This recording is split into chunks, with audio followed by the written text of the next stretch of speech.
ओर से 25 जुलाई को युवाओं से किए गए कथित वादों को पूरा नहीं किए जाने के विरोध में सीजेपी ने 5 सितंबर को दिल्ली में शांतिपूर्ण मार्च निकालने का ऐलान किया है। संगठन के मुताबिक मार्च इंडिया गेट से शुरू होकर नई दिल्ली पुलिस मुख्यालय तक जाएगा। सीजेपी ने देश भर के युवाओं, छात्रों, छात्र संगठनों और युवा संगठनों से 5 सितंबर को इंडिया गेट पहुंचने और मार्च में शामिल होने की अपील की है।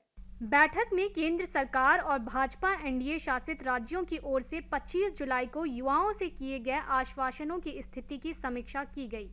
सीजेपी ने सरकार से मांग की कि 25 जुलाई को युवाओं के साथ किए गए सभी वादों को केवल घोषणा तक सीमित न रखा जाए, बल्कि उन्हें पूरी तरह लागू किया जाए। संगठन ने कहा कि सरकार को युवाओं के भरोसे और उनके साथ किए गए वादे की जिम्मेदारी निभानी चाहिए। संगठन ने 18 अगस्त को सुप्रीम कोर्ट में हुई सुनवाई का भी हवाला दिया।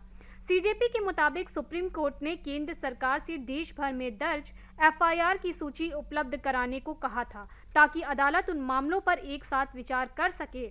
सीजेपी का आरोप है कि इसके बावजूद केंद्र सरकार ने इस मुद्दे पर स्पष्ट प्रतिबद्धता नहीं जताई।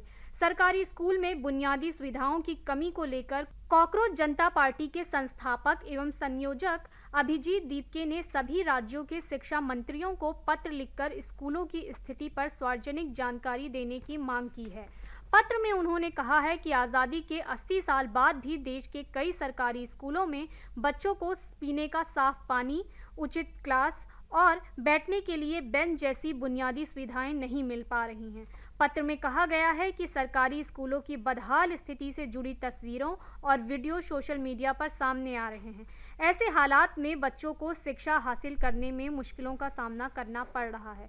सीजेपी ने सवाल उठाया है कि जब बच्चों को शिक्षा के लिए ज़रूरी बुनियादी सुविधाएं ही उपलब्ध नहीं हैं, तो देश के विकास की उम्मीद कैसे की जा सकती है। अभिजीत दीपके ने शिक्षा मंत्रियों से पूछा है कि पिछले 5 वर्षों में राज्य के कितने सरकारी स्कूलों का नवीनीकरण किया गया, वर्तमान में कितने स्कूलों की मरम्मत या पूरी तरह से पुनर्निर्माण की ज़रूरत है। उन्होंने स्कूलों के बुनियादी ढांचों की मौजूदा स्थिति को सार्वजनिक करने की मांग की है। पत्र में सरकारी स्कूलों में शिक्षकों की स्थिति पर भी जानकारी मांगी गई है। सीजेपी ने पूछा है कि वर्तमान में कितने शिक्षण पद स्वीकृत हैं, इसमें से कितने पदों पर नियुक्तियां हैं और कितने पद अभी खाली पड़े हैं। संगठन का कहना है कि शिक्षकों की उपलब्धता सीधे तौर पर बच्चों की शिक्षा की गुणवत्ता से जुड़ी है। Subscribe now and press the bell icon. Never miss an update.